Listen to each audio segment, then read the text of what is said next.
आज मैं आपको म्यूजियम के अंदर लेके चलती हूँ।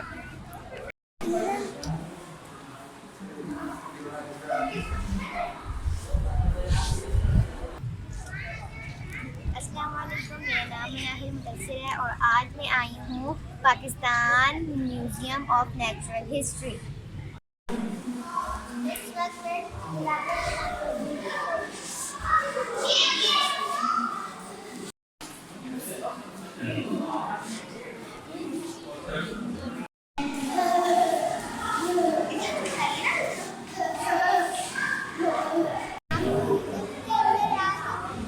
बहुत से जानवर हैं।